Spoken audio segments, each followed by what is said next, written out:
Hello, my friends on Zoom. As I promised on Tuesday at 3 o'clock, I like to show up, and here I am to read in the power of now and also discuss it to some degree. I am recording this and hopefully post it later on YouTube so you can see a sample that is going out live at the same time, to encourage you maybe to join me next time.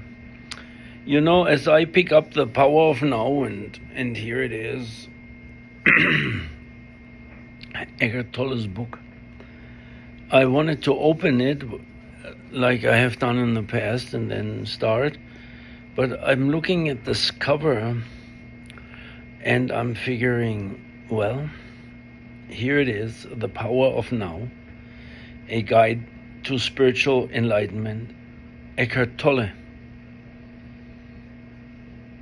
Then the little sign, which I think represents infinity.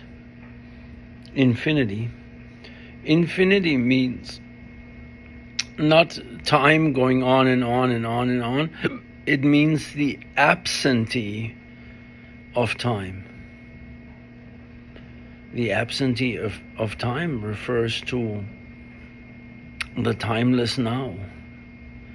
Timeless and deathless, beyond creature kind. The center of my own eternity. I have gone out from the universe I made. This is Sri Aurobindo, one of his sonnets. Excerpt I just recited. Sri Aurobindo is an Indian sage that I put to music, and I used to be making music in public places and on TV and in venues, in ashrams. It seems to be almost surreal when I talk about it these days. But I did this for many years, and of course I have recorded CDs, and they are available, and I probably should put them in the description below so you can purchase them electronically on you can also look it up, Andreas Mario.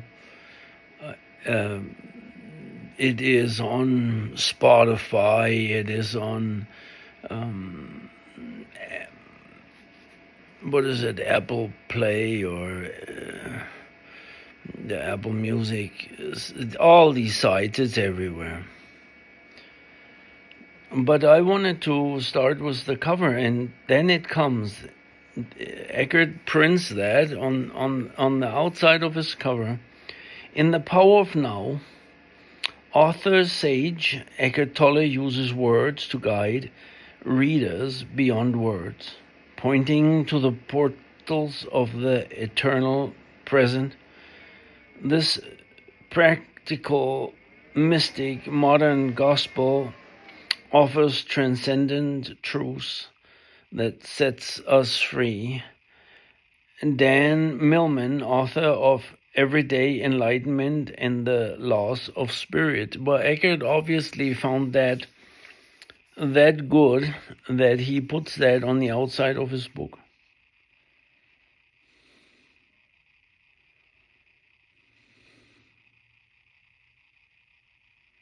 He uses words to point beyond words,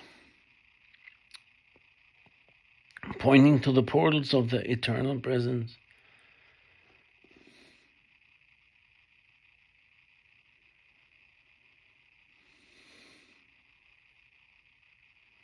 he guides readers to that, and this is true.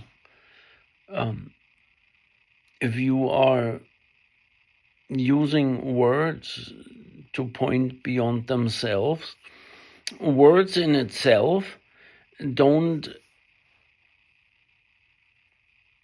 encapsulate any truths. I mean, they're just sounds. And if the sounds are made in a certain way, then you can decipher them in English. That's what I'm speaking right now. And you can decipher the words. Ich könnte auch Deutsch sprechen. Dann kannst du die Wörter wahrscheinlich nicht verstehen. I said I can also speak German, and you probably could not decipher those words. So the words in itself don't encapsulate truth, but if you point in a skillful way, maybe even, then you point to truths that can be recognized by you, by the individual, but it has to be already existing in you. How I mean is, when I speak of something, you have to have a knowledge of it. Otherwise, you cannot recognize even. When I say, this sauce is very hot, you can only understand what I'm talking about when you have an experience of what hot is and so on. Otherwise, you wouldn't even know what I'm talking about. And that is what Eckhart does, extremely skillful, when he uses the words to point. And for some of us who are interested in spirituality and that development is starting, then it becomes meaningful, what Eckhart says. Otherwise, it is what Time magazine wrote about, his meaningless babble. He says, well, what else do you accept a magazine called Time says to this? Well,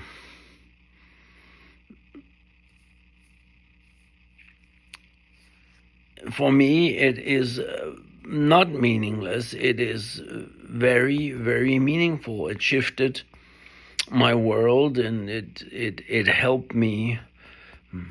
I don't know when he wrote the book exactly, but when it came out, I started reading it, and I haven't really stopped since. I read now and then a page or a paragraph. And not only here, but now I wanted to make this public. Maybe it can help one or two people. What I reiterate into this. What Eckhart says in his book, The Power of Now, has been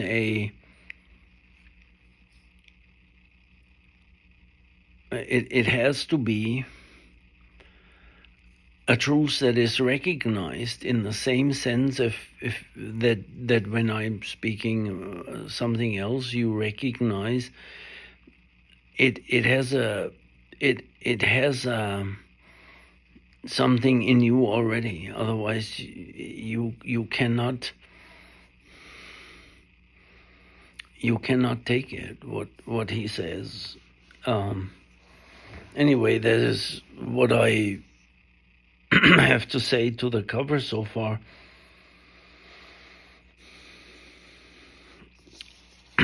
When I open the book and even just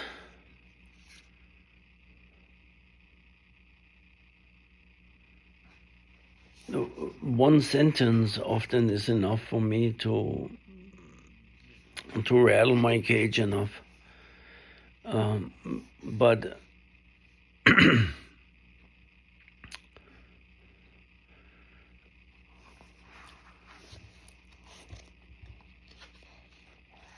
rattle my cage, I mean, help me was waking up. Waking up from what? From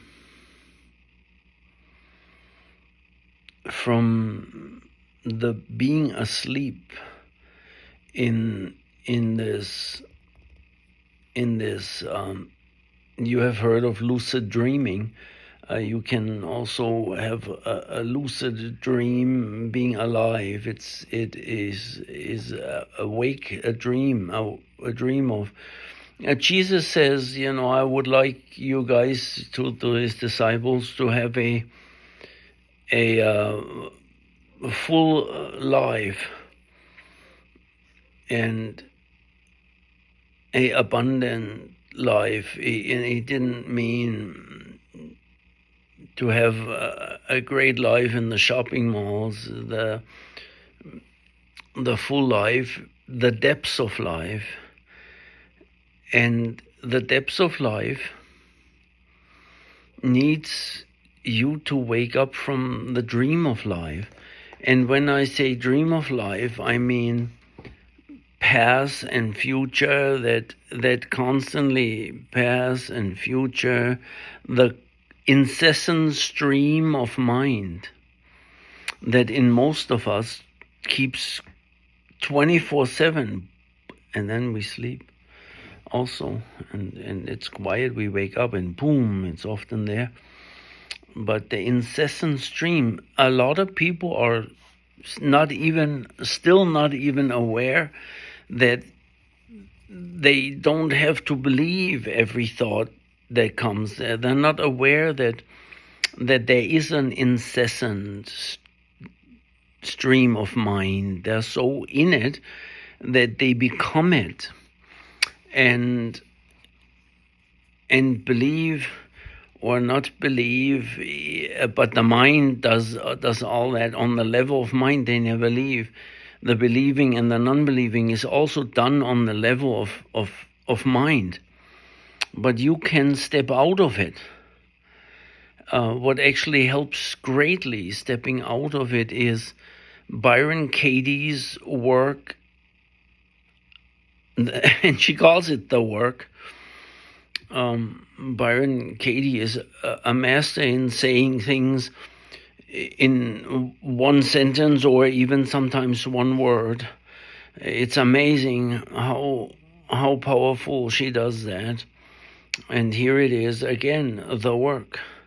Byron Katie's work, she calls the work. It helps you detach from your thoughts by questioning them. The first question is, that's true. You write it on paper. What you're thinking? My mom didn't love me. Just popped in my mind, and so I say it. I had a struggle for many years. It was that, and then you can question that, and there's usually 4 questions and turnarounds. And in Byron Katie, the work, the worksheets are free on her website, and you don't have to give even your name. It's the same here. You can just come and visit me on Zoom. As long as I can afford Zoom, I will afford it for right now. They give me 40 minutes free, and I forward that in that way. So anyway, it is important that we are, so my mom don't love me, is that true? And the mind delivers plenty of proof in that way. But when you start questioning, I found out that my mom very much loved me, and that what I believed for 64 years is partially even impossible, and certainly not true.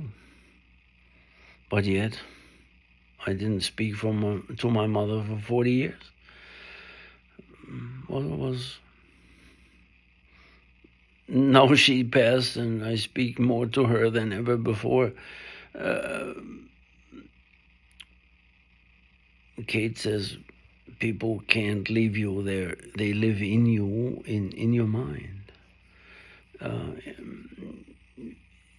That's where she lived when she lived. I mean, she was perceived inside of me.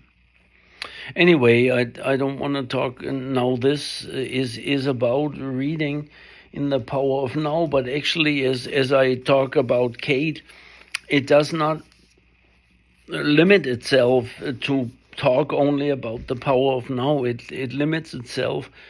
Not at all, I hope, but it is very important to speak about the awakening of consciousness. And well, hey, if I would name two of my superheroes, I would like to say Eckhart Tolle and Byron Katie. They're very powerful in my life, and they have helped me so much in my journey, that the way has become the destination in my life, and that is, it's a wonderful thing to have discovered that there is no future, there is only now. And you could say, well, there is a future in a limited way, or there is, or there's gonna be dinner at later. Well, I hope. But it is from a limited perspective, and it's not all there is, and in that sense, it is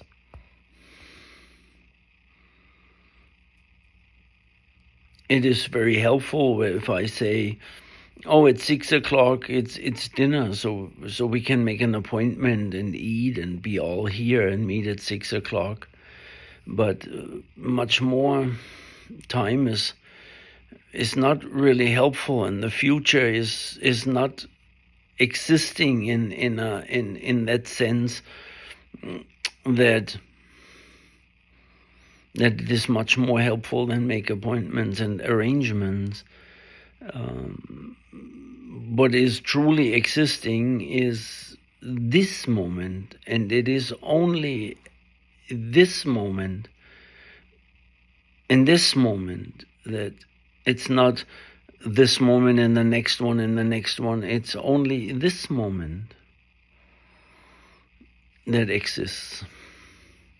Well, I've been talking about Byron Katie, and I've been talking about Eckhart Tolle, and I started, and it was Eckhart's book, and today I made myself onto the cover.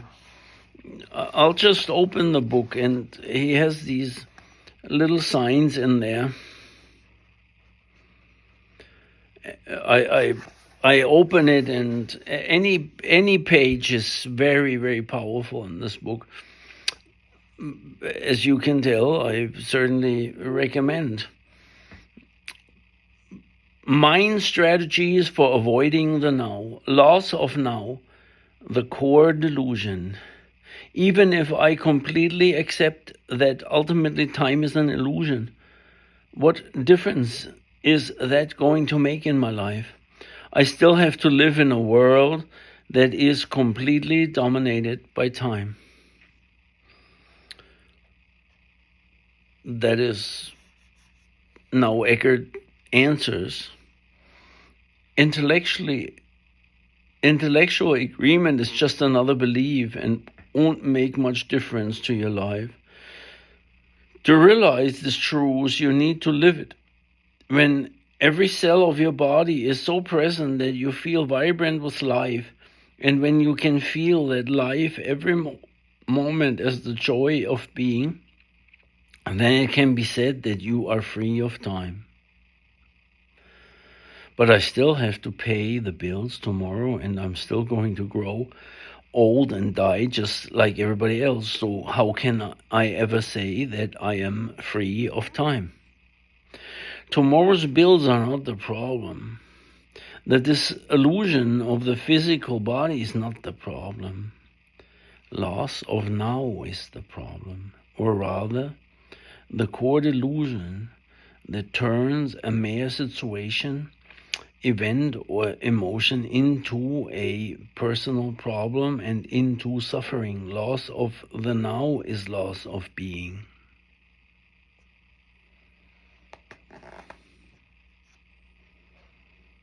If you lose the now, you lose being. Being is equated a lot of times with life. If you lose the now, you lose life. If you don't have the now, you may have lost something very precious.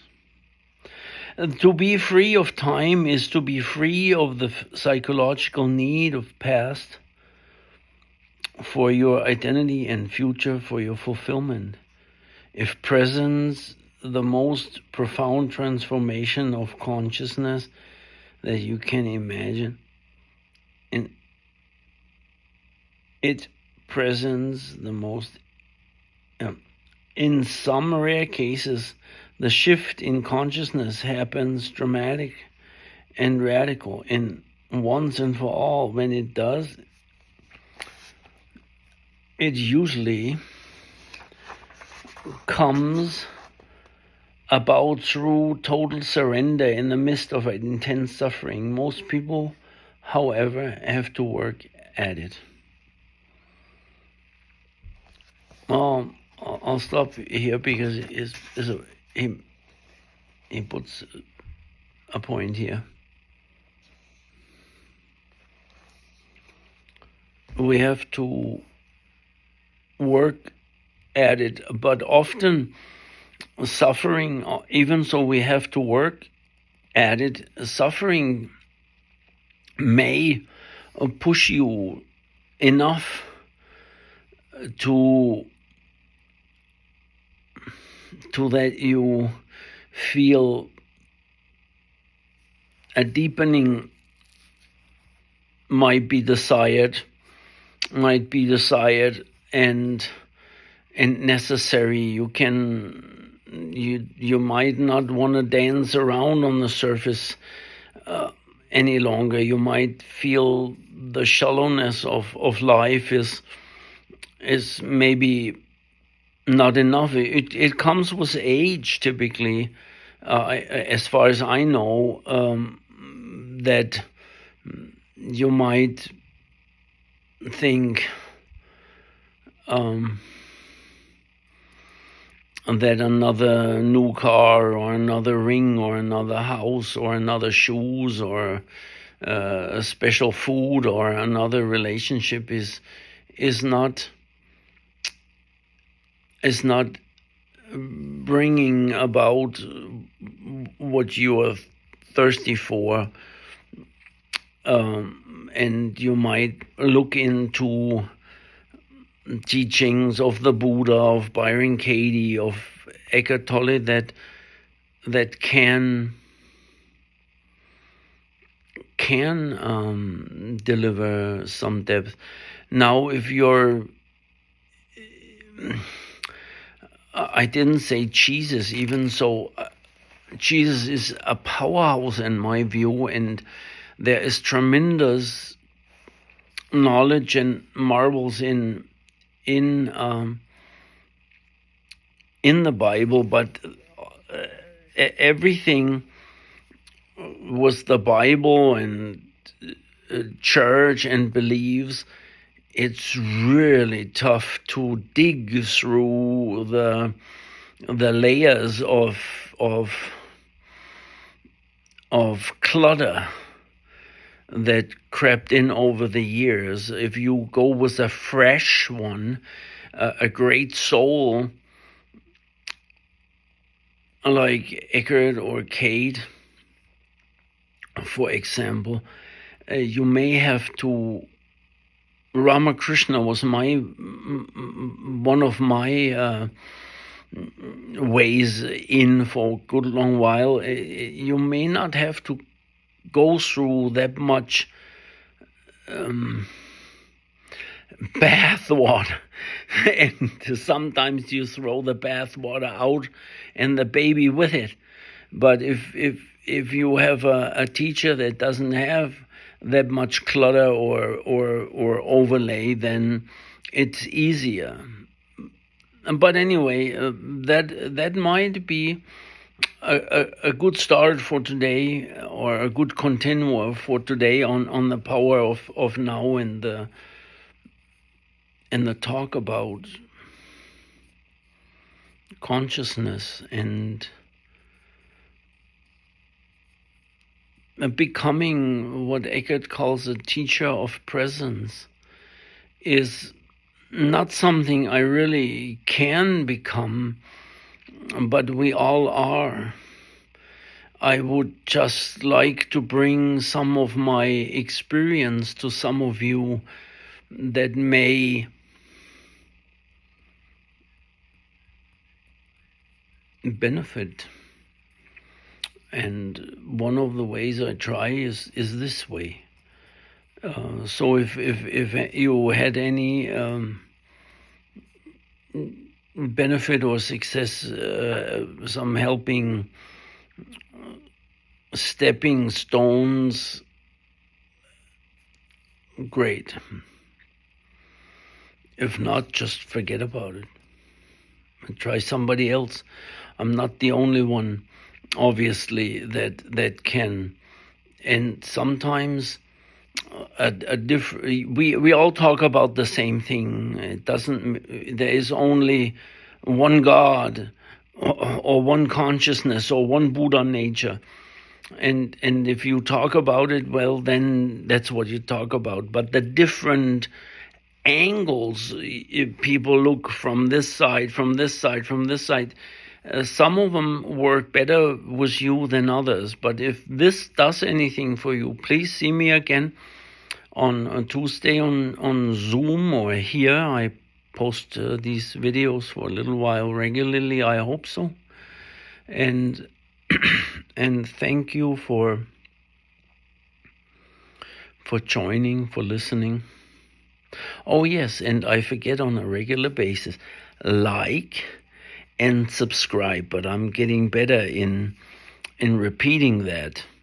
It seems to be very important for a lot, so maybe it's important for me too. It's the media, YouTube, like and subscribe. It helps me. If I get enough subscribers and people that like that, then the algorithm YouTube has reacts positively to it, and it does not cost you anything to like and subscribe, except I would only do it if it's true that you like and subscribe. But again, thank you very much. Namaste, and see you next Tuesday. Bye-bye.